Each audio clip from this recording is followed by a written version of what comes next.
Au matin du 15 août 1893, le département de police de Newport reçut un télégramme affolé qui allait déclencher l'une des énigmes non résolues les plus troublantes de l'âge doré américain. Evangeline Cunningham, 23 ans, héritière d'une fortune ferroviaire estimée à plus de 40 millions de dollars, avait disparu sans laisser de traces du manoir familial en bord de mer, au cours de l'événement social le plus exclusif de la saison mondaine de Newport. Ce qui rendait sa disparition véritablement glaçante n'était pas seulement les circonstances, mais ce que les enquêteurs découvrirent dissimulé dans ses appartements privés. Des photographies détaillées de 13 familles éminentes de Newport, chacune marquée de symboles cryptiques.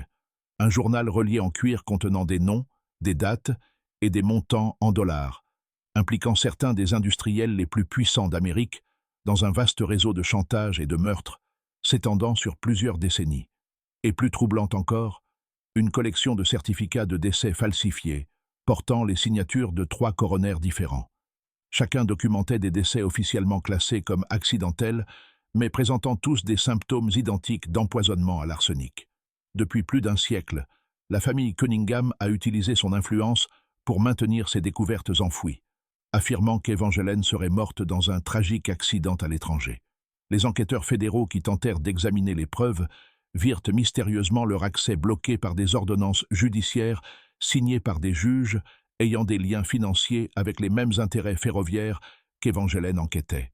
Les rédacteurs de journaux locaux, qui montrèrent d'abord de l'intérêt pour l'affaire, changèrent soudainement de position après avoir reçu la visite d'hommes élégamment vêtus, parlant à voix basse des conséquences regrettables qui pourraient frapper ceux qui propageraient des rumeurs malveillantes sur des citoyens respectables. Mais des documents judiciaires récemment découverts et des témoignages de témoins dressent un tableau bien plus sinistre de cette nuit d'août 1893. Une cache de lettres retrouvée dans les murs d'un manoir démoli à Providence révèle qu'Evangeline travaillait avec un réseau d'enquêteurs privés, de journalistes étrangers et même d'agents fédéraux qui documentaient secrètement ce qu'ils appelaient la conspiration américaine. Une campagne systématique de meurtres et de corruption atteignant les plus hauts niveaux du gouvernement et du monde des affaires. Avant de poursuivre l'histoire d'Evangeline Cunningham et des sombres secrets qui ont peut-être coûté sa vie, assurez-vous de vous abonner à notre chaîne et indiquez dans les commentaires l'état ou la ville d'où vous nous écoutez. Nous aimons entendre notre communauté de passionnés de mystères qui nous aident à mettre au jour ces vérités enfouies. Ce soir, nous révélerons des éléments suggérant que la disparition d'Evangeline n'était pas un incident isolé, mais faisait partie d'un schéma d'élimination ayant coûté la vie à au moins 37 personnes, ayant menacé d'exposer ce que les documents contemporains appelaient le Compact de Newport, une alliance secrète des familles les plus riches d'Amérique qui avait divisé les ressources de la nation entre elles et étaient prêtes à tuer quiconque contestait leur contrôle. Newport, à l'été 1893, était le joyau incontesté de la haute société américaine. Mais sous son éclat se cachait un réseau de secrets, de rivalités et de violences à peine contenues qui auraient choqué le public s'il avait connu la vérité. Cette ville côtière du Rhode Island s'était transformée d'un modeste établissement colonial en ce que les journaux appelaient le Monte-Carlo de l'Amérique, un terrain de jeu où barons du rail, magnates de l'acier et dynasties du transport maritime rivalisaient de démonstrations de richesse sans précédent. La célèbre avenue Bellevue était devenue une procession de palais de marbre se faisant passer pour des résidences d'été, chacune plus extravagante que la précédente. Leur construction avait coûté la vie à des dizaines de travailleurs immigrés, dont les décès étaient rarement consignés ou examinés. La transformation de Newport en ce paradis doré avait été soigneusement orchestrée par un petit groupe de familles qui comprenaient que la richesse concentrée exigeait non seulement du sens des affaires, mais aussi des méthodes sophistiquées de contrôle social. Ayant tiré les leçons des troubles ouvriers et des défis politiques des années 1870 et 1880, elles savaient que l'opinion publique pouvait devenir dangereuse pour leurs intérêts. Newport représentait leur solution, une communauté fermée où ils pouvaient planifier leur stratégie commerciale, arranger les mariages de leurs enfants et coordonner leurs réponses aux menaces sans crainte d'ingérence extérieure. La famille Cunningham occupait une place particulièrement éminente dans ce monde raréfié. Harrison Cunningham avait bâti son empire grâce au chemin de fer Baltimore-Newport, un réseau reliant les grands centres industriels du Nord-Est est devenu essentiel au transport du charbon, de l'acier et des biens manufacturés. En 1893, sa fortune était estimée à plus de 40 millions de dollars, soit l'équivalent de plus d'1 milliard aujourd'hui. Mais ce chiffre ne représentait que ses actifs officiellement reconnus. Des archives bancaires privées, découvertes seulement dans les années 1970, révélèrent que Cunningham contrôlait des sociétés écrans d'une valeur d'au moins 20 millions supplémentaires, comprenant des mines au Colorado, des entreprises forestières dans le nord-ouest Pacifique et des compagnies maritimes opérant sous pavillon étranger afin d'échapper aux lois américaines du travail. Le domaine des Cunningham à Newport, Windward Hall, se dressait majestueusement sur une falaise de 12 acres dominant l'Atlantique. Ces 68 pièces étaient remplies de trésors collectés à travers l'Europe. Mais le manoir recelait aussi des installations que peu d'invités voyèrent jamais. Un bureau télégraphique privé relié directement au centre de répartition ferroviaire, un coffre-fort documentaire aux murs assez épais pour résister à la dynamite et un réseau de tunnels souterrains reliant des installations similaires dans les propriétés voisines. Ces aménagements reflétaient une réalité. La saison mondaine de Newport servait autant à coordonner des conspirations économiques qu'à divertir. Mais c'est la fille de Harrison, Evangeline, qui captivait véritablement la société de Newport tout en représentant sa plus grande menace interne. Décrite par ses contemporains comme dotée d'une beauté éthérée presque irréelle, elle était revenue de 3 années dans des écoles de perfectionnement européennes, avec une éducation dépassant largement ce qui était jugé convenable pour une jeune femme de son rang. Elle parlait couramment 4 langues, avait étudié la philosophie et la littérature à la Sorbonne, et possédait ce que sa gouvernante appelait diplomatiquement un esprit dangereusement curieux. Plus inquiétant encore pour les intérêts familiaux, elle avait reçu une formation en comptabilité, en droit des affaires et en technique d'enquête auprès de professeurs ignorants qu'ils instruisaient quelqu'un qui utiliserait ses compétences pour menacer toute la structure du pouvoir corporatif américain. À 23 ans, Evangeline avait déjà rejeté des propositions de mariage émanant de 2 comtes européens et du fils d'un magnate de l'acier de Pennsylvanie, au grand désarroi de ses parents. Mais ces refus n'étaient pas motivés par des préférences romantiques. Ils découlèrent de sa découverte que chacun de ses prétendants avait été soigneusement choisi parce que leur famille était impliquée dans le même réseau de corruption dont dépendait l'empire commercial de son père. Par une enquête minutieuse, elle avait appris que les comptes européens représentaient des intérêts bancaires blanchissant les profits d'accidents industriels américains, tandis que le fils du magnate de l'acier était personnellement responsable de la mort de plus de 40 ouvriers dans une série d'effondrements miniers évitables. L'été 1893 fut particulièrement tendu pour la famille Cunningham et pour l'ensemble de l'élite de Newport. La santé de Harrison déclinait. Bien que peu aient réalisé que ces symptômes correspondaient à ceux d'autres chefs d'entreprise ayant commencé à remettre en question les méthodes du compact de Newport. Des interrogations sur la succession du chemin de fer avaient émergé parmi partenaires et concurrents, d'autant plus que plusieurs accidents récents avaient éliminé des rivaux potentiels au contrôle de routes de transport clés. Evangeline, en tant qu'héritière unique, devait tout recevoir, mais seulement si elle se mariait avant son 25e anniversaire, selon les termes du testament de son grand-père. Cette clause juridique avait créé un sentiment d'urgence omniprésent durant la saison mondaine, tout en offrant à Evangeline un puissant levier de négociation. Elle avait discrètement laissé entendre aux associés commerciaux de ses parents que sa coopération concernant cette obligation matrimoniale pourrait dépendre de réponses satisfaisantes à certaines questions sur les activités de l'entreprise familiale. Le contexte plus large de 1893 ajoutait une couche supplémentaire de complexité aux dynamiques sociales déjà labyrinthiques de Newport. Le pays était en proie à la panique de 1893, une grave dépression économique déclenchée au printemps par la faillite de la Philadelphia and Reading Railroad Company, provoquant une cascade de faillites bancaires et industrielles. Bien que les riches résidents de Newport semblassent largement protégés de la crise, de nombreuses fortunes s'effondraient en silence, et plusieurs familles en vue avaient dû vendre leur manoir ou se retirer dans des logements plus modestes, tout en conservant une façade publique de prospérité. Ce que le grand public ignorait, c'est que la panique de 1893 avait été délibérément orchestrée par le compact de Newport afin de consolider son contrôle sur l'industrie américaine. En manipulant les marchés du crédit et en provoquant des faillites stratégiques, ils purent acquérir les actifs de leurs concurrents pour une fraction de leur valeur réelle, tandis que leur propre richesse restait protégée par des comptes bancaires étrangers et des sociétés écrans. Dans cette atmosphère de crise artificielle et de désespoir dissimulé, l'immense héritage d'Evangeline Cunningham avait pris une dimension presque mythique dans les cercles mondains de Newport. L'atmosphère psychologique de Newport en 1893 était encore compliquée par la présence de nombreux visiteurs européens, venus non seulement pour des raisons mondaines, mais aussi en tant que représentants d'intérêts bancaires et industriels, cherchant à s'implanter dans l'économie américaine. Beaucoup de ces visiteurs furent surpris par le niveau de violence et d'intimidation qu'ils découvrirent au sein de l'élite économique des États-Unis.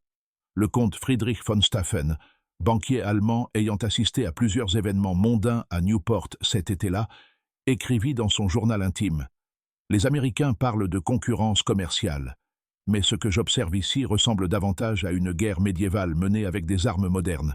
Ces gens se sont organisés en domaines féodaux, chacun protégeant son territoire par des méthodes qui choqueraient même les industriels européens les plus impitoyables. » Les observations du comte étaient particulièrement pertinentes, car il avait été témoin de plusieurs incidents que d'autres invités avaient soit manqué, soit choisi d'ignorer.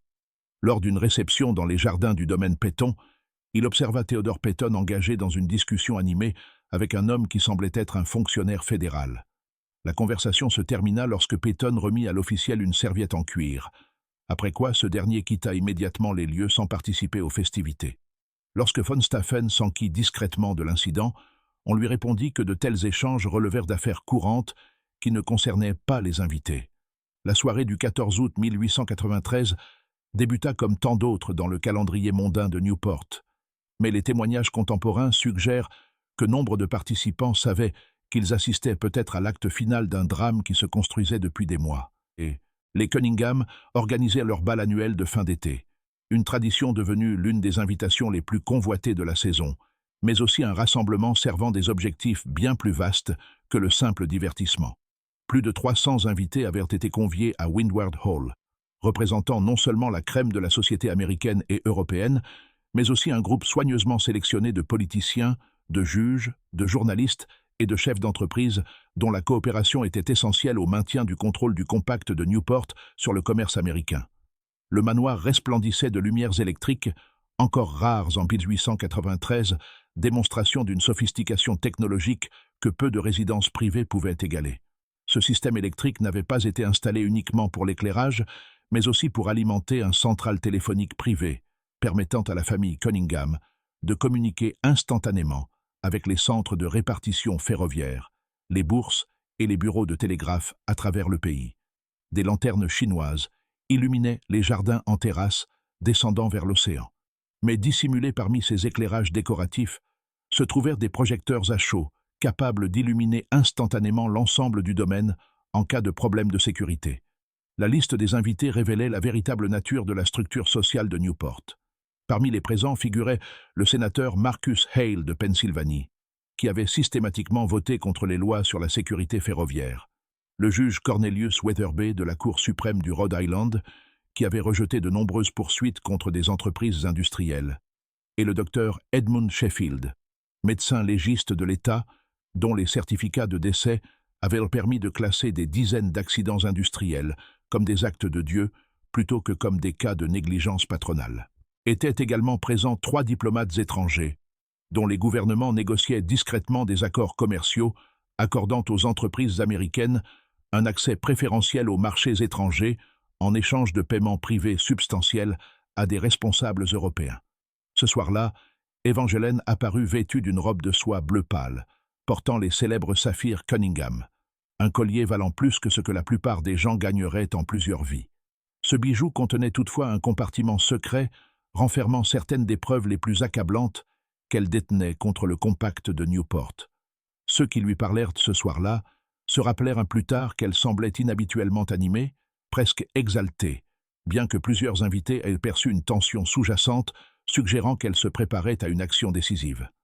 Madame Eleanor Sedgwick, épouse d'un magnate bancaire de Boston qui enquêtait elle-même sur des irrégularités dans le financement ferroviaire, déclara plus tard aux enquêteurs qu'Evangeline l'avait prise à part lors de la première valse et lui avait murmuré avec insistance « Eleanor, s'il devait m'arriver quelque chose ce soir, Souvenez-vous que vous m'avez vu parler avec Theodore Payton près de la serre. Souvenez-vous de l'heure. Il était exactement 21h15. Mais surtout, souvenez-vous que je vous ai remis ceci.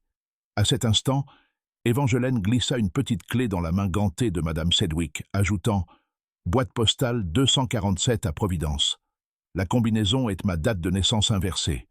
Quoi que vous y trouviez, assurez-vous que cela parvienne simultanément au Boston Herald et au New York World. » Theodore Payton était un héritier de 34 ans d'une fortune sidérurgique de Pittsburgh et l'un des prétendants les plus persistants d'Evangeline, bien que son intérêt pour le mariage fût motivé par des considérations financières plutôt que par une attirance sentimentale.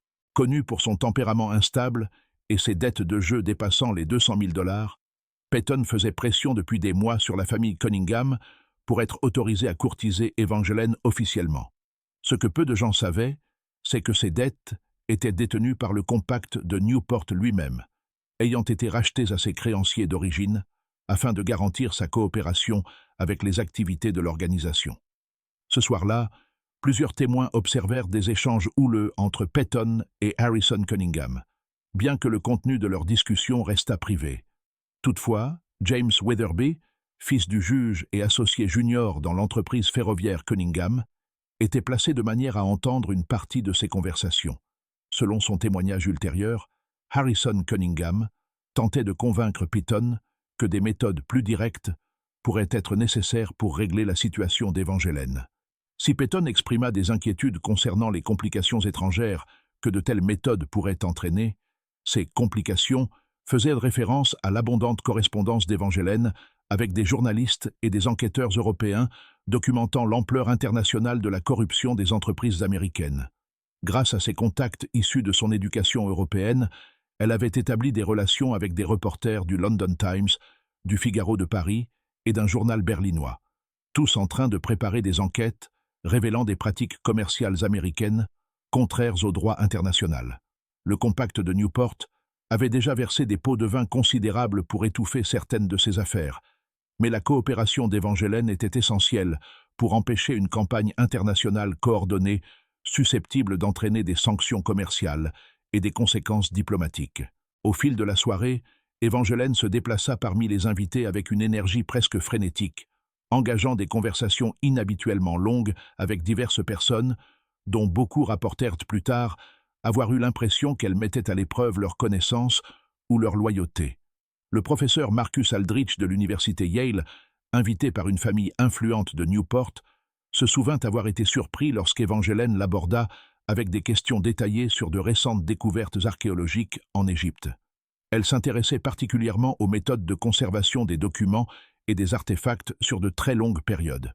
Il raconta plus tard aux autorités qu'elle lui avait demandé précisément si des contenants étanches pouvaient préserver des matériaux organiques lorsqu'ils étaient enterrés dans un sol côtier pendant des décennies, voire des siècles. Le docteur Sheffield, médecin légiste, se retrouva engagé dans ce qu'il crut d'abord être une conversation mondaine sur la médecine légale, avant de comprendre qu'il s'agissait en réalité d'un interrogatoire sophistiqué sur les moyens de détecter divers poisons et drogues dans des corps en décomposition.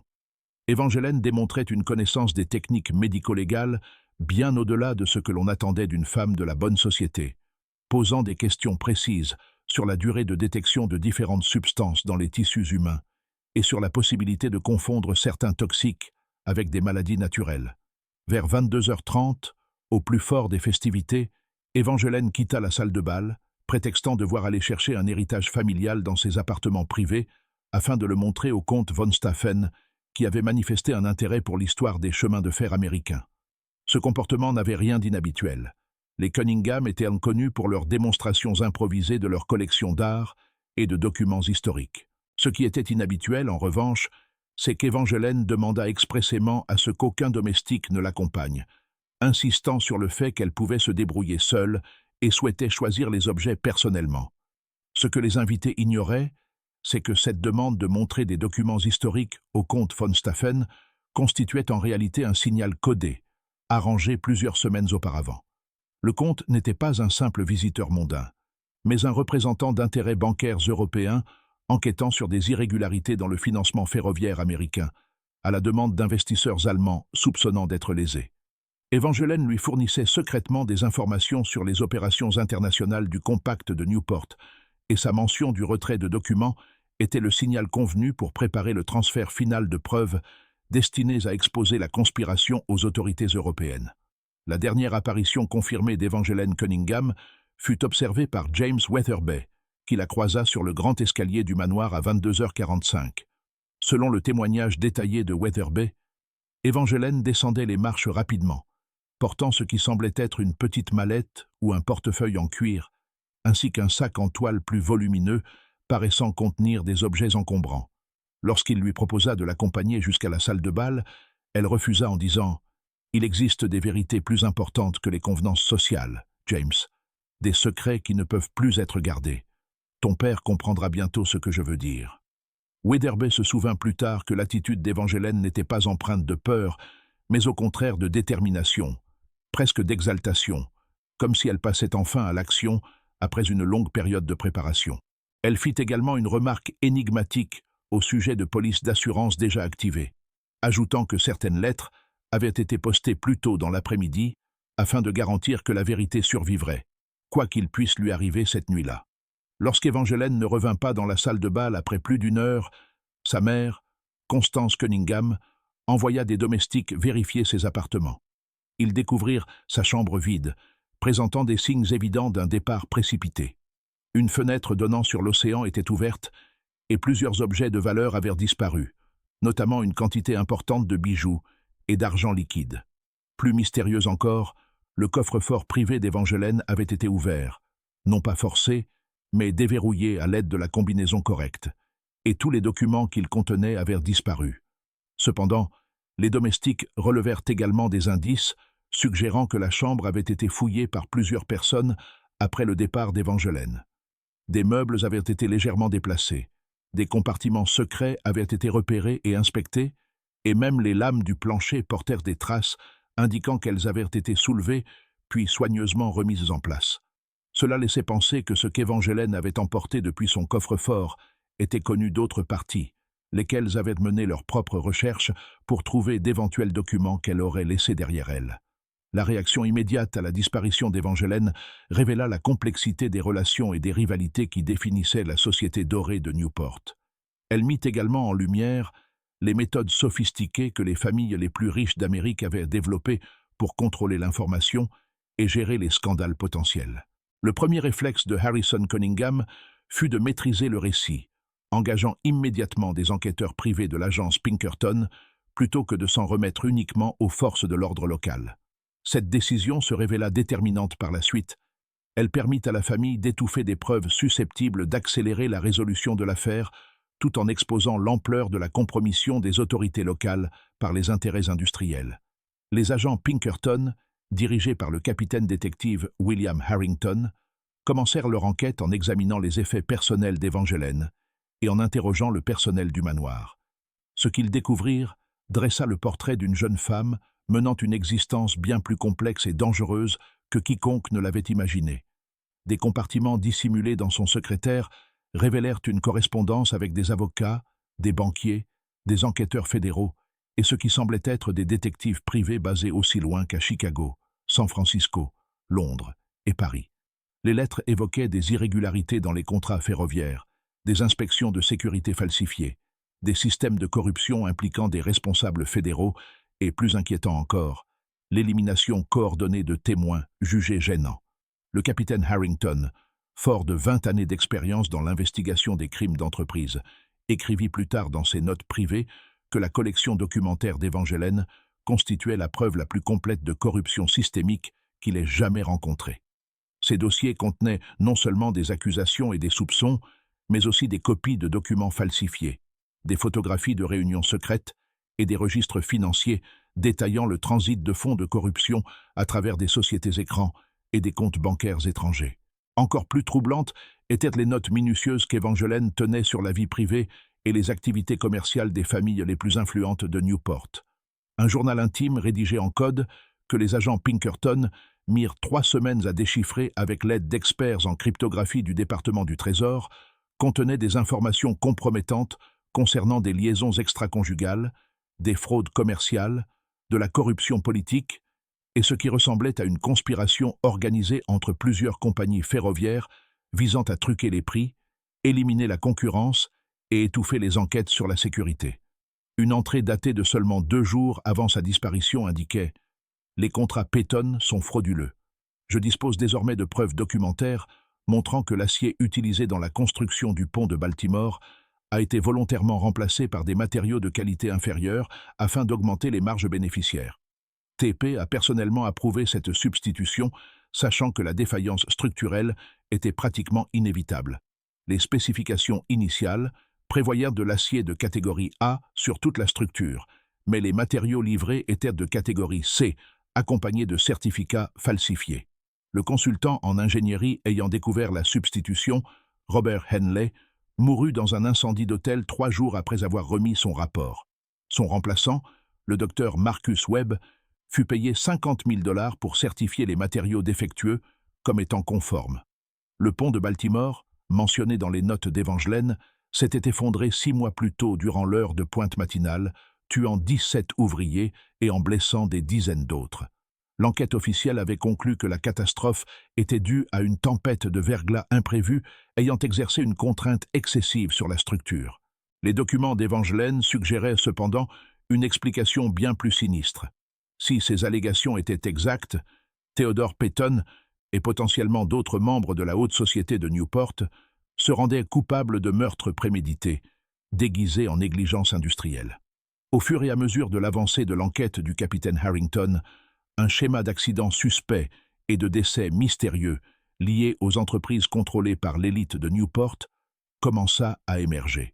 Au cours des 5 années précédentes, au moins 18 personnes impliquées dans des enquêtes sur la sécurité ferroviaire, la qualité de l'acier, des irrégularités financières ou l'organisation syndicale étaient mortes dans des circonstances officiellement qualifiées d'accidentelles, mais présentant des similitudes troublantes lorsqu'elles étaient examinées collectivement. Le cas le plus inquiétant concernait David Cavendish, inspecteur fédéral des chemins de fer, qui enquêtait sur des violations de sécurité sur la ligne Baltimore-Newport 18 mois avant la disparition d'Evangeline. Cavendish fut retrouvé mort dans sa chambre d'hôtel à Baltimore, apparemment victime d'une crise cardiaque. Pourtant, sa veuve affirma que son mari était en parfaite santé et avait récemment réussi un examen médical complet exigé pour son emploi fédéral. Plus significatif encore, elle révéla que son mari recevait des lettres de menaces depuis plusieurs semaines avant sa mort et qu'il avait récemment souscrit une importante assurance vie, après lui avoir confié qu'il avait découvert des preuves d'une conspiration atteignant les plus hauts niveaux du pouvoir politique et économique.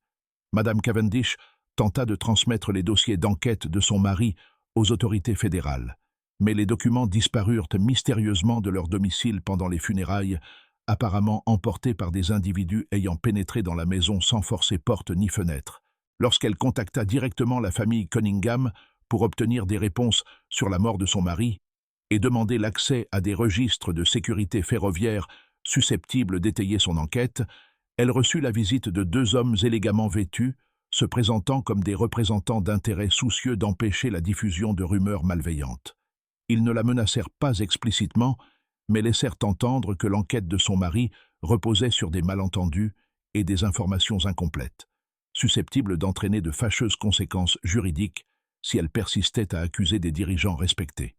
Ils soulignèrent également que la pension fédérale de son mari pourrait être compromise si son enquête finale était jugée irrégulière, et que son propre emploi d'institutrice pourrait être affecté si les autorités locales recevaient des rapports concernant son état mental instable après le décès de son époux.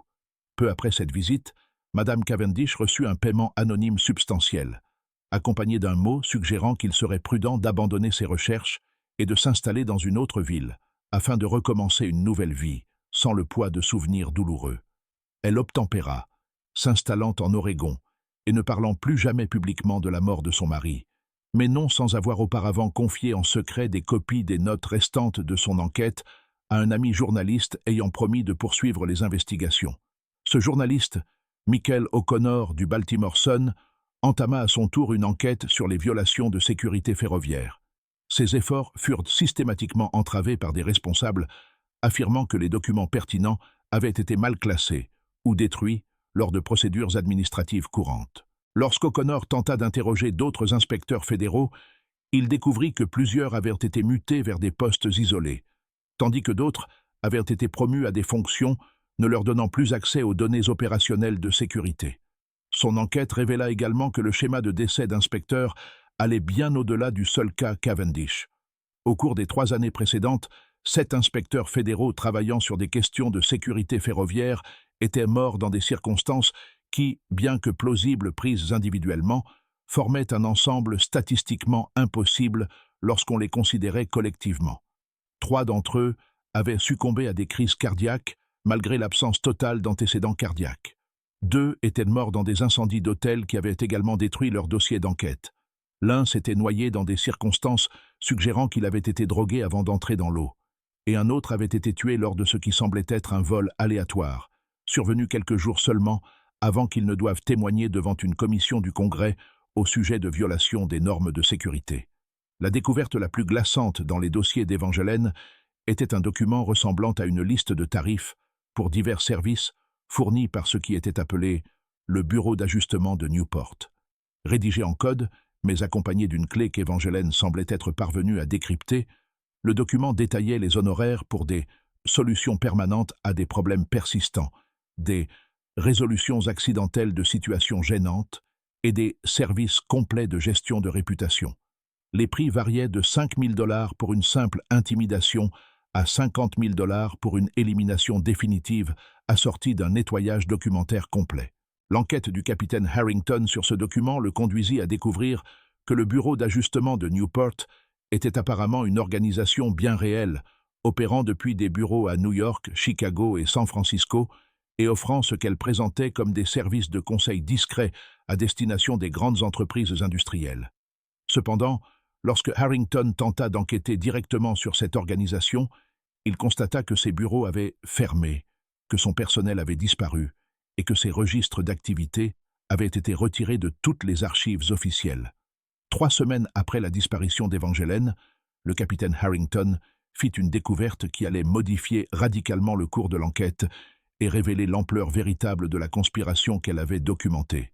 En examinant les terrains de Windward Hall avec une attention accrue, en utilisant des techniques apprises durant son service militaire pour repérer des positions ennemies dissimulées, il remarqua que le sol d'une zone particulière des vastes jardins du domaine présentait des signes de perturbation récentes. La zone se trouvait près de la serre du manoir, non loin de l'endroit où Evangeline avait été vue en conversation avec Theodore Peyton plus tôt dans la soirée.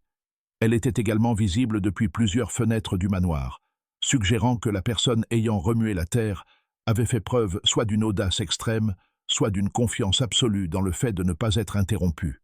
À l'aide de techniques d'excavation spécialisées, alors tout juste en cours d'adoption dans les enquêtes criminelles, Harrington et son équipe procédèrent à une fouille méthodique du site. Ce qu'ils découvrirent ne fut pas le corps d'Evangeline, mais quelque chose d'encore plus significatif et infiniment plus dangereux pour les responsables. Un conteneur métallique étanche, enterré à environ 1,20 mètres de profondeur, enveloppé de toile huilée et scellé à la cire pour empêcher toute infiltration d'humidité.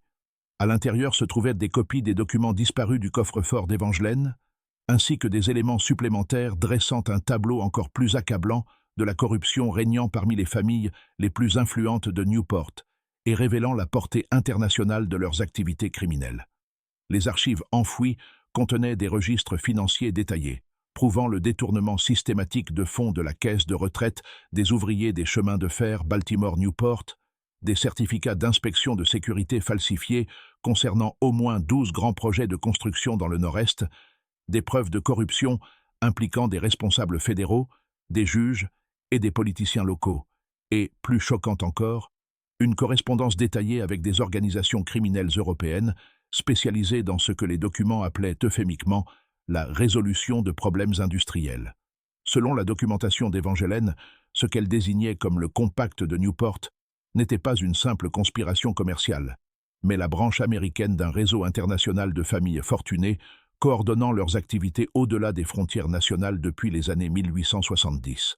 Le compact comprenait les Cunningham, les Pemberton et 5 autres familles américaines, mais entretenait également des relations formelles avec des organisations similaires en Angleterre, en Allemagne, en France et même en Russie. Ces connexions internationales leur permettaient de blanchir de l'argent, de dissimuler des actifs, d'éliminer des individus gênants dans plusieurs pays et de manipuler les marchés des matières premières à l'échelle mondiale. Le document le plus détaillé de l'archive était un organigramme complet, révélant la structure intégrale des opérations du Compact de Newport. Au sommet figuraient les 7 familles américaines, chacune contrôlant des secteurs industriels spécifiques: chemin de fer, production d'acier, extraction du charbon, transport maritime, banques, textiles et produits agricoles. En dessous se trouvaient des dizaines d'organisations subsidiaires, agences de détectives privées, cabinets juridiques, cabinets médicaux, entreprises de presse et même plusieurs établissements funéraires spécialisés dans la disparition discrète des corps. Une section particulièrement troublante documentait ce qu'Evangeline appelait la liste américaine des morts, un registre exhaustif des individus éliminés par le Compact de Newport depuis sa création en 1877. Cette liste comprenait des enquêteurs fédéraux, des journalistes, des syndicalistes, des concurrents industriels et même des membres de familles ayant menacé de révéler les activités de l'organisation. Chaque entrée précisait le nom de la victime, sa profession, la menace qu'elle représentait, la méthode employée pour l'éliminer et le coût de l'opération. La liste révélait que le Compact de Newport était responsable d'au moins 43 meurtres en 16 ans, utilisant des méthodes allant de l'empoisonnement et des accidents mis en scène à des assassinats commandités déguisés en crimes aléatoires. Les victimes comprenaient non seulement des citoyens américains, mais aussi plusieurs Européens enquêtant sur des pratiques commerciales américaines à la demande de leur gouvernement. Parmi les entrées les plus choquantes figurait la mort du congressiste William Hayes, de l'Ohio, qui dirigeait une enquête parlementaire sur les violations des règles de sécurité ferroviaire. Hayes était décédé en 1891 de ce qui avait été officiellement classé comme une crise cardiaque. L'archive révélait cependant qu'il avait été empoisonné avec une substance imitant une défaillance cardiaque, administrée lors d'un dîner au Union Club de Washington, auquel assistaient plusieurs membres du Compact de Newport. Un autre dossier documentait l'élimination de Sarah Mitchell, journaliste au Chicago Tribune, qui enquêtait sur les liens entre accidents industriels et corruption politique. Mitchell était morte dans un incendie d'hôtel qui avait détruit non seulement sa vie, mais aussi l'intégralité de ses dossiers. L'archive révélait que l'incendie avait été délibérément déclenché à l'aide d'un nouvel accélérant brûlant si rapidement et complètement qu'il ne laissait aucune trace d'incendie criminel, et que Mitchell avait été drogué afin de l'empêcher de fuir. Peut-être la découverte la plus terrifiante de l'archive fut-elle un document ressemblant à l'acte de mort anticipé d'Evangeline elle-même, rédigé de la main du juge Cornelius Weatherby et contresigné par Theodore Peyton et Harrison Cunningham. Daté de 3 jours avant le bal de fin d'été, le document indiquait « La situation EC est devenue intenable. Les complications étrangères exigent une résolution immédiate. Recommandons une solution permanente avec une attention particulière au nettoyage documentaire. Suggérons une élimination maritime afin d'éviter toute complication médico-légale. Autorisation accordée pour une dépense allant jusqu'à 75 000 $ pour une résolution complète. » Était jointe à ce document un plan détaillé pour le meurtre d'Evangeline, précisant la méthode à employer, une substance provoquant une défaillance cardiaque apparente, le lieu de disposition du corps, largué en pleine mer depuis un yacht privé, ainsi que la version officielle à fournir aux autorités et à la presse. Elle se serait enfuie en Europe avec un amant secret avant de mourir tragiquement dans un accident à l'étranger. Le plan prévoyait également l'élimination de tout témoin susceptible de compromettre cette version, identifiant spécifiquement Margaret Flynn et Patrick O'Brien comme des personnes devant être gérées. Le document précisait que Flynn pourrait être discrédité en propageant des rumeurs sur son instabilité mentale et sa consommation d'alcool, tandis qu'O'Brien pourrait être muté à un autre poste ou, si nécessaire, éliminé d'une manière ressemblant à un accident du travail. La découverte de ces archives plongea immédiatement l'enquête du capitaine Harrington dans une crise majeure. D'un côté, il disposait désormais de preuves complètes d'une conspiration criminelle atteignant les plus hauts niveaux du monde des affaires et du gouvernement américain. De l'autre, il comprit que sa propre vie était désormais menacée, les documents démontrant clairement que le Compact de Newport disposait de ressources considérables pour éliminer toute menace et avait déjà prouvé sa volonté de tuer des enquêteurs fédéraux. Les craintes de Harrington se révélèrent fondées. Quelques jours après sa découverte de l'archive, Il commença à subir des pressions provenant de sources inattendues. Ses supérieurs au sein de l'agence Pinkerton lui suggérèrent qu'il poursuivait des pistes improductives et lui recommandèrent de privilégier la théorie selon laquelle Evangeline s'était simplement enfuie avec un amant secret. Lorsque Harrington refusa d'abandonner son enquête, soulignant que les preuves indiquaient clairement une conspiration meurtrière, on l'informa que la famille Cunningham s'était plainte de son harcèlement de leurs associés et avait demandé son retrait de l'affaire. Plus inquiétant encore, Harrington commença à recevoir des menaces subtiles, mais indéniables. Sa chambre d'hôtel fut fouillée pendant qu'il menait des entretiens. Aucun objet ne fut volé, mais ses notes d'enquête avaient manifestement été examinées. Il reçut des lettres anonymes suggérant que son épouse et ses enfants à Chicago seraient peut-être plus en sécurité s'il mettait rapidement fin à son investigation et rentrait chez lui. Plus troublant encore, il découvrit que quelqu'un s'était renseigné sur sa situation financière personnelle, ses antécédents familiaux et d'éventuelles vulnérabilités pouvant être exploitées si des méthodes d'influence plus directes devenaient nécessaires. Conscient que sa position était devenue intenable, Harrington prit une décision qui lui sauva probablement la vie, mais qui condamna aussi la vérité sur la disparition d'Evangeline à rester cachée pendant des décennies.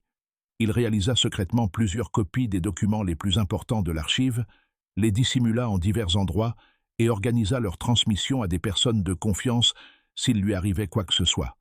Il conclut ensuite officiellement son enquête par un rapport soutenant largement la thèse selon laquelle Evangeline s'était enfuie volontairement tout en poursuivant discrètement ses investigations par des voies non officielles.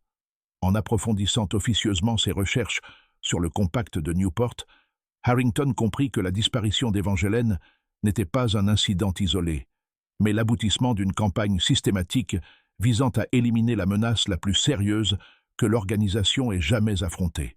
Ce qui rendait Evangeline particulièrement dangereuse n'était pas seulement son accès à des informations internes sur les activités commerciales de sa famille, mais aussi sa compréhension sophistiquée des méthodes de collecte de preuves, de leur conservation sécurisée et de la coordination avec de multiples enquêteurs et journalistes afin de garantir que les révélations ne puissent être étouffées. L'enquête prolongée de Harrington révéla qu'Evangeline travaillait depuis au moins 18 mois, avec un réseau de personnes partageant son engagement à exposer les activités du compact de Newport.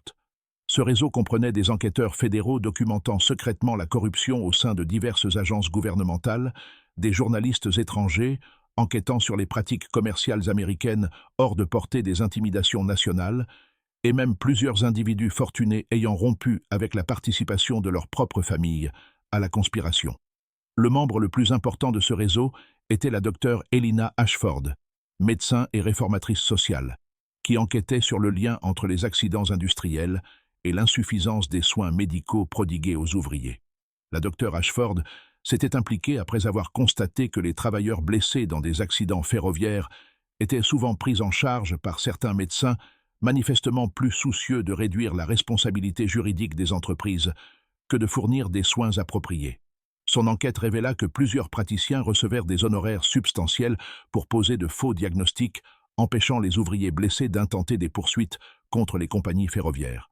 Elle découvrit également que certains hôpitaux se débarrassaient systématiquement des corps d'ouvriers décédés à la suite de blessures industrielles sans examen médical adéquat, prétendant souvent que les familles avaient demandé un enterrement immédiat pour des raisons religieuses. En réalité, ces corps étaient détruits afin d'empêcher des médecins légistes indépendants de découvrir des preuves de négligence criminelle ou d'empoisonnement délibéré. La docteure Ashford documenta au moins 37 cas d'ouvriers enterrés sans examen médical approprié, malgré des éléments clairs indiquant que leur décès était suspect. Lorsqu'elle tenta de présenter ses conclusions aux autorités médicales et gouvernementales, elle se heurta au même schéma d'obstruction et d'intimidation que d'autres enquêteurs. Les conseils médicaux jugèrent ces preuves insuffisantes. Les responsables publics affirmèrent que la réglementation existante était adéquate, et plusieurs hôpitaux où elle avait tenté de mener des examens déclarèrent soudain que leurs archives avaient été détruites lors de procédures administratives de routine. Plus grave encore, la docteure Ashford commença à recevoir des menaces de plus en plus précises et personnelles. Des lettres anonymes l'avertissaient que les femmes médecins s'ingérant dans des domaines dépassant leur compréhension risquèrent de voir leur licence révoquée, leur réputation détruite ou leur sécurité personnelle compromise. Lorsque ces menaces ne suffirent pas à freiner son enquête, des rumeurs furent diffusées sur son incompétence professionnelle et sa moralité personnelle, dans le but évident de discréditer son travail et de l'isoler de tout soutien potentiel. Le lien entre la docteure Ashford et Evangeline débuta lorsque la jeune héritière l'aborda avec des questions sur la détection des poisons dans les restes humains. Evangeline se présenta d'abord comme une riche dilettante intéressée par la médecine légale. Mais la docteure Ashford comprit rapidement que sa visiteuse possédait une connaissance approfondie des techniques d'enquête criminelle et cherchait des informations à des fins très concrètes. Au fil des mois, les deux femmes développèrent une collaboration étroite. La docteure Ashford apportait son expertise médicale, tandis qu'Evangeline fournissait des ressources financières et un accès à des informations commerciales. Leur partenariat se révéla remarquablement efficace, leur permettant de documenter l'ensemble des activités du compact de Newport avec un niveau de détail et de rigueur scientifique qu'aucun enquêteur isolé n'aurait pu atteindre. Les connaissances médicales de la docteure Ashford lui permirent d'identifier des schémas de décès suspects qui seraient autrement passés inaperçus, tandis que les connexions d'Evangeline dans le monde des affaires lui permettaient de retracer les relations financières et de documenter les flux de pots de vin à travers diverses entités corporatives. Cependant, cette collaboration rendit les deux femmes extrêmement dangereuses aux yeux du compact de Newport, qui répondit par des efforts de neutralisation de plus en plus sophistiqués. La docteure Ashford découvrit que ses collègues étaient soumis à des pressions pour éviter toute association avec elle. Des patients étaient avertis qu'elle était mentalement instable et des hôpitaux informés que l'employé pourrait entraîner la perte de financement provenant de philanthropes fortunés. Plus inquiétant encore, la docteure Ashford fut confrontée à des incidents laissant penser que sa sécurité personnelle était menacée. Son domicile fut cambriolé à 2 reprises sans qu'aucun objet de valeur ne soit volé, mais ses dossiers médicaux et ses archives d'enquête furent minutieusement examinés. Elle reçut des lettres anonymes contenant des informations détaillées sur ses habitudes quotidiennes, indiquant clairement qu'elle était surveillée. Plus alarmante encore, elle découvrit que quelqu'un avait tenté de saboter ses fournitures médicales, remplaçant des médicaments légitimes par des substances dangereuses, ce qui aurait pu provoquer l'empoisonnement accidentel de ses patients. À mesure que la pression s'intensifiait sur les deux femmes, elles développèrent des méthodes de plus en plus élaborées pour protéger leur enquête et garantir la survie de leurs preuves, même en cas d'élimination. Evangeline mit en place le réseau de coffres sécurisés et de contacts étrangers découverts par le capitaine Harrington, tandis que la docteure Ashford créa son propre système d'archives dissimulées et de procédures de divulgation automatique. Mais leur innovation la plus importante fut l'élaboration de ce qu'elles appelèrent la police d'assurance, un document exhaustif détaillant non seulement les activités criminelles du compact de Newport, mais aussi les efforts déployés par l'organisation pour étouffer les enquêtes et éliminer les témoins. Ce document était conçu pour être si accablant que sa publication entraînerait inévitablement des enquêtes fédérales, des conséquences diplomatiques internationales et des poursuites pénales impossibles à étouffer par la corruption ou l'intimidation. La police d'assurance contenait non seulement la documentation de crimes passés, mais aussi des preuves d'activités criminelles en cours et des prévisions détaillées de crimes futurs, planifiés par le compact de Newport. Cet aspect prédictif était essentiel. Si Evangeline et la docteure Ashford étaient éliminées, la réalisation ultérieure de ces prédictions constituerait une preuve irréfutable de la véracité de leurs autres accusations. Le soir du bal de fin d'été, Evangeline portait un exemplaire de la police d'assurance dans la mallette en cuir que James Witherby l'avait vu descendre l'escalier du manoir avec. Son intention était de présenter ce document aux membres réunis du compact de Newport, exigeant qu'ils avouent leurs crimes et indemnisent leurs victimes. En cas de refus, elle activerait les procédures de divulgation automatique qui diffuseraient simultanément le document auprès de plusieurs journaux, de procureurs fédéraux et de gouvernements étrangers. Ce qu'Evangeline n'avait pas anticipé, c'est que le compact de Newport avait développé son propre réseau de renseignements, surveillant ses activités et découvrant au moins une partie de ses préparatifs. Sans connaître l'ampleur totale de ses preuves, ni les détails précis de ses mécanismes de divulgation, ils en savaient suffisamment pour comprendre qu'elle représentait une menace existentielle pour leur organisation. Ces informations conduisirent à la décision, consignée dans l'autorisation du juge Wetherby, de l'éliminer définitivement plutôt que de tenter de nouvelles négociations ou intimidations. L'affrontement qui eut lieu dans les appartements d'Evangeline dans la nuit du 14 août ne fut pas un événement spontané, mais une opération soigneusement planifiée, impliquant non seulement Theodore Pitton et le juge Weatherby, mais aussi plusieurs autres membres du compact de Newport, stratégiquement positionnés dans le manoir, afin de garantir que l'opération puisse être menée à bien sans interférence. Cependant, avant que cette confrontation n'ait lieu, l'enquête de Harrington révéla qu'Evangeline avait réussi à accomplir un dernier acte de défi qui assurerait finalement sa victoire posthume sur le compact de Newport. À un moment donné de la soirée, elle avait réussi à activer au moins une partie de ses procédures de divulgation, envoyant des télégrammes codés à son réseau d'alliés et déclenchant une chaîne d'événements qui finirait par exposer les crimes de l'organisation au regard du public. Juste au moment où l'on pensait avoir tout vu, l'horreur à Newport s'intensifie. Si cette histoire vous donne des frissons, partagez cette vidéo avec un ami amateur de mystères sombres. Cliquez sur « J'aime » pour soutenir notre contenu et n'oubliez pas de vous abonner pour ne jamais manquer d'histoires comme celle-ci. Découvrons ensemble ce qui se passe ensuite dans ce récit de corruption et de meurtre à l'âge d'or américain. La vérité sur les dernières heures d'Evangeline Cunningham commença à émerger grâce à une convergence extraordinaire de preuves que le capitaine Harrington ne parvint à reconstituer pleinement que plusieurs mois après la clôture officielle de l'enquête. La percée survint lorsque Margaret Flynn, la femme de chambre personnelle d'Evangeline, trouva enfin le courage de livrer un récit complet de ce qu'elle avait observé dans la nuit du 14 août 1893. Le témoignage de Flynn, corroboré par des preuves matérielles et des documents qu'Evangeline avait réussi à préserver, révéla une confrontation d'une brutalité saisissante, démontrant jusqu'où les familles les plus riches d'Amérique étaient prêtes à aller pour protéger leur empire criminel.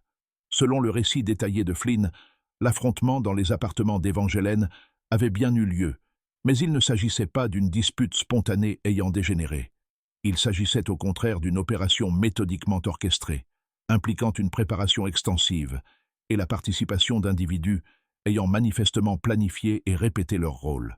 Flynn rapporta avoir observé une activité inhabituelle dans le manoir tout au long de la soirée, plusieurs invités effectuant des allers-retours vers ce qui semblait être un centre de commandement temporaire installé dans le bureau privé de Harrison Cunningham. Vers 23h15, et non 23h30, comme elle l'avait initialement indiqué, Flynn entendit des voix dans les appartements d'Evangeline. Cependant, au lieu d'écouter simplement par le trou de la serrure, elle utilisa un réseau de passage réservé aux domestiques, ce qui lui permit d'observer la confrontation depuis une position dissimulée, offrant une vue dégagée sur la majeure partie de la pièce. Ce qu'elle vit n'était pas une altercation violente, mais un interrogatoire méthodique destiné à soutirer des informations sur les preuves détenues par Evangeline et sur ses mécanismes de divulgation. Les participants à cet interrogatoire comprenaient non seulement Theodore Pitton, le juge Weatherby et Harrison Cunningham, mais aussi le docteur Edmund Sheffield, médecin légiste de l'État, ainsi que deux autres hommes que Flynn ne reconnut pas, mais qui semblaient être des criminels professionnels, plutôt que des membres de la haute société de Newport. Ces hommes étaient manifestement présents pour fournir une expertise spécialisée dans ce que Flynn décrivit pudiquement comme des « techniques de persuasion physique ». L'interrogatoire débuta lorsque le juge Weatherby présenta à Evangeline ce qu'il prétendait être un document juridique l'obligeant à remettre toutes les preuves en sa possession et à se soumettre à une évaluation psychiatrique pour des délires et fantasmes paranoïaques. Lorsqu'Evangeline refusa de signer ce document, le docteur Sheffield sortit une sacoche médicale contenant ce qu'il qualifia de « traitement thérapeutique destiné à clarifier votre pensée concernant ces regrettables malentendus ». La réponse d'Evangeline démontra à la fois son courage et sa compréhension sophistiquée des systèmes juridiques et médicaux utilisés contre elle. Elle informa ses ravisseurs qu'elle avait consulté des experts juridiques au sujet de telles tactiques coercitives et savait que toute confession ou remise de preuves obtenues par la force ou la contrainte médicale serait irrecevable devant un tribunal. Plus importante encore, elle révéla qu'elle avait anticipé précisément ce type de confrontation et avait déjà activé des procédures juridiques et journalistiques garantissant que la vérité émergerait, quoi qu'il lui arrive. À ce moment-là, selon le témoignage de Flynn, le ton de la confrontation changea radicalement. Le juge Weatherby abandonna toute prétention de légalité et commença à décrire avec un réalisme glaçant ce qui arriverait à Evangeline si elle ne coopérait pas volontairement. Il expliqua que le compact de Newport avait mis au point des méthodes sophistiquées pour éliminer les individus gênants sans laisser de traces de crime, et qu'ils avaient déjà utilisé ces méthodes pour supprimer des dizaines de personnes menaçant leurs intérêts. Theodore Peyton appuya les menaces du juge par des descriptions détaillées du sort réservé à certaines personnes ayant tenté d'exposer les activités du compact de Newport. Il évoqua la mort du congressiste Hayes à Washington, l'élimination de la journaliste Sarah Mitchell à Chicago et plusieurs autres affaires que Flynn reconnut dans les journaux qu'elle avait lus. La connaissance intime et précise que Peyton possédait de ces cas indiquait clairement qu'il avait été personnellement impliqué dans la planification et l'exécution de ces meurtres. Cependant, la réaction d'Evangeline surprit ses interrogateurs et démontra qu'elle comprenait bien mieux leur organisation qu'ils ne l'avaient imaginé. Elle leur annonça qu'elle avait passé des mois à documenter leur implication dans ces affaires précises et avait déjà transmis des preuves détaillées de chaque meurtre à son réseau d'enquêteurs et de journalistes. Elle révéla également qu'elle détenait des preuves de leurs connexions internationales, y compris une correspondance avec des organisations criminelles européennes et des documents attestant de meurtres commis à l'étranger. Plus significatif encore, Evangeline déclara posséder des preuves de l'implication du compact de Newport dans ce qu'elle appelait l'incident de Philadelphie, un déraillement de train ayant tué plus de 40 passagers, officiellement attribué à une défaillance mécanique. Selon ces preuves, le déraillement avait été provoqué délibérément afin d'éliminer un groupe d'investisseurs européens enquêtant sur des irrégularités dans le financement ferroviaire américain. Ces investisseurs voyageaient ensemble sur un train précis, ce qui en faisait une cible idéale pour ce qui semblait être un accident tragique. La révélation concernant l'incident de Philadelphie provoqua, selon Flynn, un moment de silence absolu dans la pièce, les interrogateurs réalisant qu'Evangeline détenait des preuves de leur crime le plus soigneusement dissimulées. Cet incident impliquait non seulement de multiples meurtres, mais aussi la destruction de preuves appartenant à des gouvernements étrangers, créant un risque de crise diplomatique et de poursuites pénales internationales impossibles à contenir par la corruption intérieure. À ce stade, le docteur Sheffield sortit une seringue contenant ce qu'il décrivit comme une préparation destinée à apporter un soulagement immédiat à ces regrettables délires.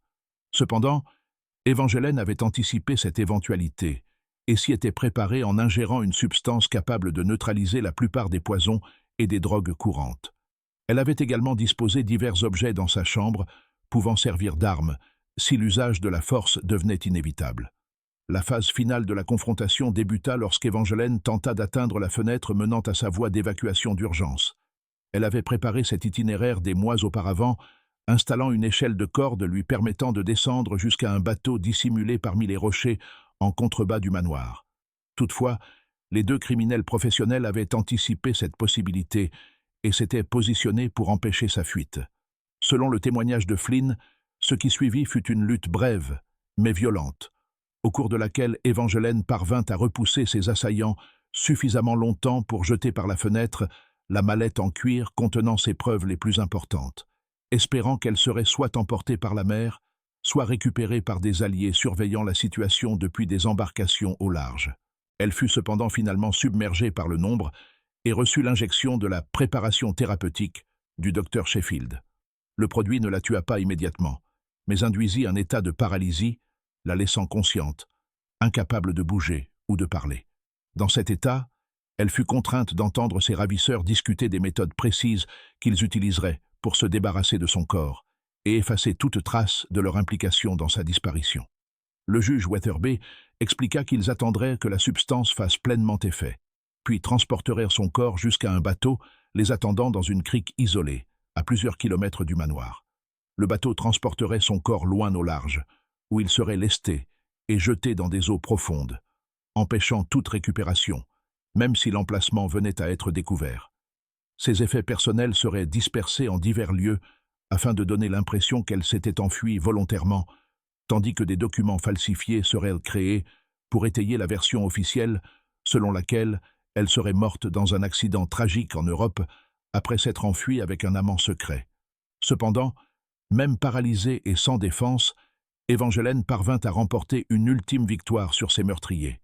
Flynn observa qu'elle portait une bague spéciale contenant un compartiment dissimulé et qu'elle réussit d'une manière ou d'une autre à activer un mécanisme libérant dans l'air une petite quantité de poudre chimique. Cette poudre avait été conçue pour réagir avec certaines substances afin de produire une odeur distinctive, détectable pendant plusieurs jours, même après des tentatives de nettoyage. Plus important encore, Flynn comprit que cette poudre avait été formulée pour adhérer aux vêtements et à la peau, ce qui signifiait que toute personne présente lors de sa libération conserverait des traces chimiques pendant des semaines. Cela fournirait une preuve potentielle permettant d'identifier les meurtriers d'Evangeline, à condition que les enquêteurs soient suffisamment compétents pour détecter et analyser ces traces. La dernière observation de Flynn fut peut-être la plus révélatrice pour comprendre l'ampleur réelle de l'entreprise criminelle du compact de Newport. Alors que les effets du produit commençaient à submerger Evangeline, le juge Weatherby passa un appel téléphonique en utilisant la ligne privée de la chambre. Flynn n'entendit qu'un côté de la conversation, mais il était évident que le juge rendait compte du succès de l'opération à une personne absente du manoir. La conversation faisait référence à la situation de Chicago et aux complications londoniennes, suggérant que le compact de Newport menait simultanément des opérations similaires en plusieurs lieux. Flynn entendit le juge dire « L'actif principal a été sécurisé et la question documentaire a été contenue. Je recommande de passer à la phase 2 du protocole de confinement. Les complications internationales devraient être résolues dans les 72 heures. » Cette conversation confirma que le meurtre d'Evangeline faisait partie d'une opération de plus grande envergure, destinée à éliminer simultanément plusieurs menaces pesant sur les activités du compact de Newport. L'organisation avait manifestement identifié plusieurs individus dans différents lieux, détenant des preuves dangereuses et coordonné leur élimination afin d'empêcher tout survivant de reconstituer l'ampleur réelle de leur crime. Le dénouement de l'affaire Evangeline Cunningham révéla à la fois l'extraordinaire sophistication des opérations criminelles du compact de Newport et l'efficacité remarquable des contre-mesures qu'Evangeline avait mises au point pour assurer la survie de ses preuves après sa mort. Si ces assassins réussirent à l'éliminer physiquement, ils échouèrent à empêcher la divulgation de ces documents, entraînant des conséquences qui finirent par détruire l'organisation, tout en permettant à la plupart de ses membres d'échapper à toute sanction pénale. La première percée dans l'exposition du compact de Newport survint exactement 10 jours après la disparition d'Evangeline, lorsque des journalistes du New York World, du Boston Herald et du Philadelphia Inquirer reçurent simultanément des colis contenant une documentation exhaustive sur les activités criminelles de l'organisation. Ces paquets avaient été envoyés depuis plusieurs bureaux de poste à travers la Nouvelle-Angleterre, selon un système conçu par Evangeline, afin de garantir que, même si certaines livraisons étaient interceptées, suffisamment de preuves atteindraient leur destinataire pour assurer la révélation des faits. Les colis contenaient non seulement des copies des documents internes du compact de Newport, mais aussi des analyses détaillées préparées par Evangeline, avec l'aide de la Dr Ashford et d'autres collaborateurs. Ces analyses démontraient les liens entre des décès apparemment sans rapport, expliquaient les méthodes utilisées pour corrompre des responsables gouvernementaux et des médecins légistes, et présentaient un organigramme complet révélant toute l'ampleur de la conspiration. Plus significatif encore, les dossiers comprenaient des prédictions précises concernant les actions que le compact de Newport entreprendrait en réaction à la disparition d'Evangeline. Ces prédictions se révélèrent remarquablement exactes. Les tentatives de l'organisation pour étouffer les enquêtes et éliminer les témoins suivant exactement les schémas qu'Evangeline avait anticipés à partir de l'étude de leurs opérations antérieures.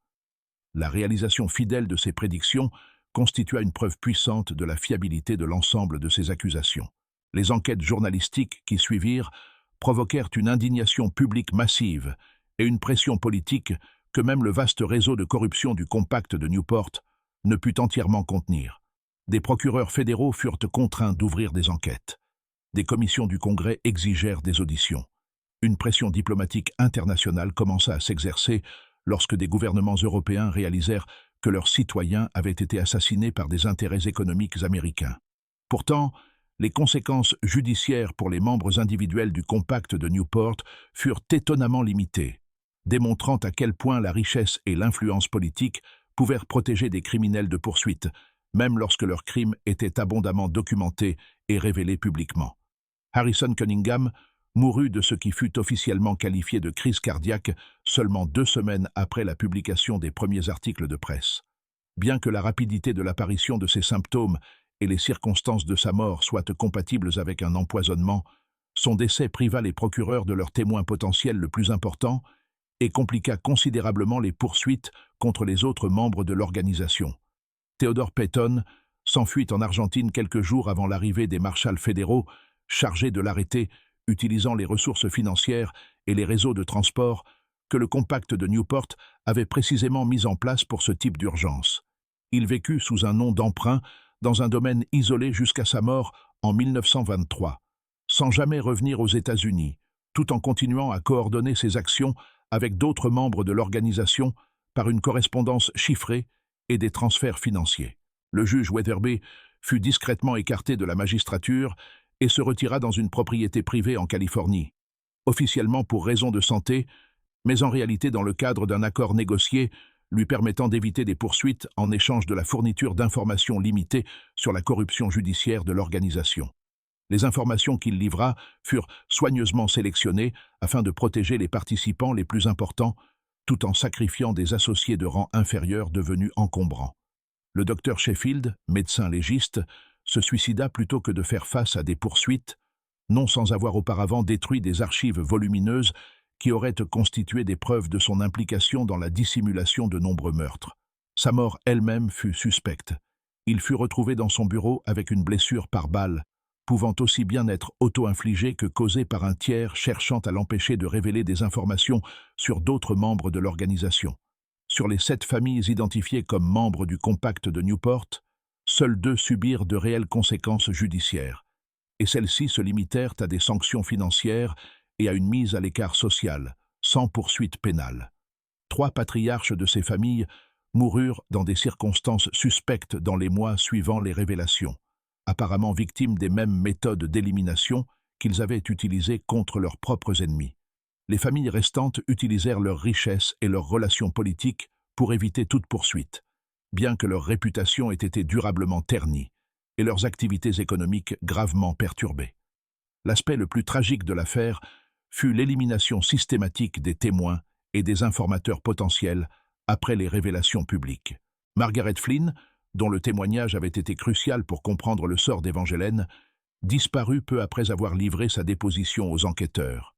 Elle aurait été vue montant dans un train à destination de Chicago, portant une valise et ce qui semblait être une somme importante d'argent liquide, mais aucune trace d'elle ne fut jamais retrouvée malgré des recherches approfondies menées par les forces de l'ordre et des enquêteurs privés. Patrick O'Brien, le veilleur de nuit dont les observations avaient corroboré le témoignage de Flynn, mourut dans ce qui fut qualifié de noyade accidentelle 3 mois après la fin de l'enquête. Cependant, les circonstances de sa mort, retrouvées dans un bassin d'usine malgré le fait qu'il fût un nageur expérimenté et n'eût aucune raison de se trouver là, suggéraient fortement un meurtre destiné à l'empêcher de fournir un témoignage supplémentaire. La docteure Helena Ashford, principale collaboratrice d'Evangeline dans la documentation des activités du compact de Newport, survécut plus longtemps que la plupart des témoins, mais fut finalement éliminée d'une manière illustrant la sophistication des méthodes de l'organisation. Elle mourut dans ce qui fut présenté comme un accident de laboratoire, apparemment asphyxiée par des émanations chimiques au cours de ses recherches. L'enquête révéla toutefois que le système de ventilation du laboratoire avait été délibérément saboté, d'une manière nécessitant des connaissances techniques avancées et une planification minutieuse. L'élimination des témoins se poursuivit pendant plusieurs années après les premières révélations, formant un schéma de décès clairement intentionnel, mais suffisamment étalé dans le temps et l'espace pour éviter d'attirer l'attention d'agences de maintien de l'ordre qui ne recherchaient pas spécifiquement de lien entre ces événements. Au total, au moins 15 personnes ayant fourni des preuves ou une aide liée à l'enquête sur Evangeline Cunningham moururent dans des circonstances suspectes entre 1893 et 1897. Cependant, la conséquence à long terme la plus significative de cette affaire fut la transformation progressive du journalisme d'investigation et de l'application fédérale de la loi, directement issue des méthodes qu'Evangeline avait mises au point. Ces techniques de collecte de preuves, de conservation sécurisée et de coordination avec de multiples enquêteurs et journalistes devinrent des pratiques standards pour les reporters enquêtant sur des intérêts puissants. Plusieurs journalistes de renom du début du XXe siècle citèrent l'exposé du compact de Newport comme source d'inspiration majeure, et reconnurait que les méthodes d'Evangeline avaient rendu leurs propres enquêtes possibles. Le gouvernement fédéral développa également des méthodes plus sophistiquées pour enquêter sur les crimes d'entreprise et la corruption politique, en partie en réponse à la révélation que le compact de Newport avait pu opérer pendant plus de 15 ans sans être détecté, tout en commettant des dizaines de meurtres et en détournant des millions de dollars. De nouvelles agences furent créées, dotées d'expertises spécialisées dans les crimes financiers, les conspirations criminelles interétatiques et la corruption des responsables publics. Peut-être plus importante encore, les conséquences diplomatiques internationales de l'affaire conduisirent à l'élaboration de nouveaux traités et accords destinés à empêcher les entreprises américaines de commettre des crimes contre des ressortissants étrangers en toute impunité. Plusieurs pays mirent en place des unités d'enquête spéciales chargées de surveiller les activités des entreprises américaines sur leur territoire, et la coopération internationale en matière d'enquête criminelle fut considérablement renforcée. La fortune Cunningham fut finalement héritée par des parents éloignés, sans lien avec l'industrie ferroviaire et sans connaissance des activités du compact de Newport. Ces héritiers vendirent la plupart des intérêts commerciaux de la famille et utilisèrent les fonds pour créer des fondations caritatives axées sur la sécurité des travailleurs et la prévention des accidents industriels. Un hommage approprié aux 17 ouvriers morts lors de l'effondrement du pont de Baltimore et aux dizaines d'autres victimes de la négligence corporative. Windward Hall, le manoir où Evangeline avait été assassinée, fut vendu et transformé en hôtel de luxe. Toutefois, l'établissement connut des difficultés persistantes en raison de rapports répétés de phénomènes inexpliqués dans les pièces qui avaient autrefois été les appartements privés d'Evangeline. Des clients affirmèrent entendre des voix dans les murs, découvrir des documents qui disparaissaient lorsqu'on les examinait de trop près, et faire des rêves contenant des informations historiques détaillées qu'ils n'auraient pu connaître. Le manoir fut finalement démoli en 1932 après un incendie suspect qui détruisit la majeure partie du bâtiment, y compris la chambre où Evangeline avait trouvé la mort. La mallette en cuir qu'Evangeline avait jetée par la fenêtre lors de sa lutte finale ne fut jamais officiellement retrouvée, malgré des recherches approfondies le long de la côte et du fond marin. Toutefois, des rumeurs persistantes affirment qu'elle aurait été récupérée par des pêcheurs locaux qui, conscients de son importance, l'auraient secrètement remise aux autorités fédérales. Selon ces rumeurs, la mallette contenait des preuves d'une corruption encore plus étendue, impliquant peut-être des responsables politiques fédéraux, des juges de la Cour suprême et des conspirations économiques internationales, dépassant largement le cadre des opérations américaines du compact de Newport. Certains historiens estiment que ces preuves supplémentaires auraient été volontairement étouffées par les autorités fédérales, qui auraient jugé que leur révélation provoquerait une instabilité politique et économique si grave qu'elle menacerait la survie même du gouvernement américain. Selon cette théorie, certains responsables auraient pris la décision calculée de poursuivre des acteurs de second plan du compact de Newport tout en protégeant des figures de premier plan, dont l'exposition aurait déclenché une crise politique ingérable.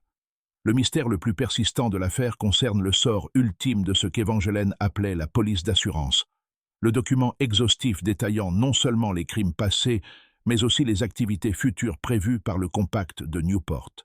Bien que certaines parties de ce document aient clairement été incluses dans les dossiers transmis aux journaux et aux procureurs, des indices suggèrent que des sections supplémentaires existaient et n'ont jamais été rendues publiques. Des observateurs contemporains notèrent que plusieurs prédictions spécifiques contenues dans les parties révélées se réalisèrent avec une précision remarquable dans les années suivant la mort d'Evangeline. Mais d'autres prédictions, mentionnées dans des correspondances privées, ne furent jamais divulguées publiquement, ce qui laisse penser que certaines parties du document furent volontairement supprimées par des autorités conscientes des conséquences potentielles de leur publication. En définitive, l'histoire d'Evangeline Cunningham constitue à la fois une source d'inspiration et un avertissement quant aux possibilités et aux limites du courage individuel face à la corruption systémique. Sa compréhension avancée des techniques d'enquête criminelle, sa capacité à bâtir des réseaux d'alliés et de collaborateurs, et sa préparation méticuleuse en matière de conservation et de divulgation des preuves lui permira de remporter une victoire posthume sur ses assassins, chose qui aurait été impossible pour une personne moins préparée et moins ingénieuse. Mais son histoire illustre également l'efficacité brutale avec laquelle la richesse et le pouvoir organisé peuvent se protéger par la violence et l'intimidation.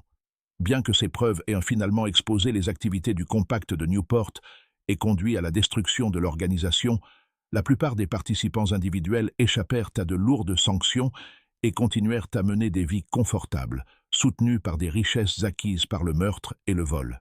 Peut-être la leçon la plus importante de l'affaire Evangeline Cunningham est-elle que la lutte entre la justice et la corruption n'est pas une bataille unique pouvant être définitivement gagnée ou perdue, mais un conflit permanent exigeant une vigilance constante et le courage de ceux qui acceptent de risquer leur sécurité personnelle pour le bien commun.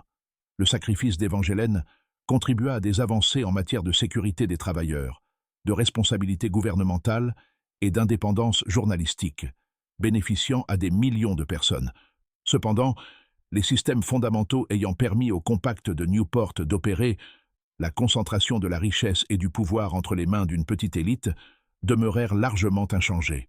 Ce mystère nous rappelle que, même face à une corruption et une violence écrasante, la conscience individuelle et le courage peuvent faire la différence. La vérité a une manière bien à elle de survivre, même lorsque des forces puissantes tentent de l'ensevelir sous des couches d'argent, d'influence et d'intimidation. Les preuves d'Evangeline Cunningham survécurent à son meurtre et finirent par produire la justice qu'elle recherchait, mais à un prix révélant la véritable nature du combat contre un pouvoir enraciné. Qu'en pensez-vous? Croyez-vous que tout a été révélé? Ou existe-t-il encore des secrets dissimulés dans les archives des familles les plus riches d'Amérique? Les techniques qu'Evangeline développa pour enquêter sur les crimes d'entreprise sont toujours utilisées aujourd'hui par les journalistes et les forces de l'ordre, suggérant que son héritage continue de menacer ceux qui exploitent et nuisent aux autres par la richesse et le pouvoir. Laissez votre commentaire ci-dessous pour dire ce que vous pensez être arrivé à la mallette disparue et si des conspirations similaires pourraient encore exister aujourd'hui. Et si cette histoire vous a plu et que vous souhaitez découvrir d'autres mystères historiques de ce genre, abonnez-vous, activez la cloche de notification et partagez avec quelqu'un qui aime les récits sombres de l'histoire américaine. À très bientôt dans la prochaine vidéo.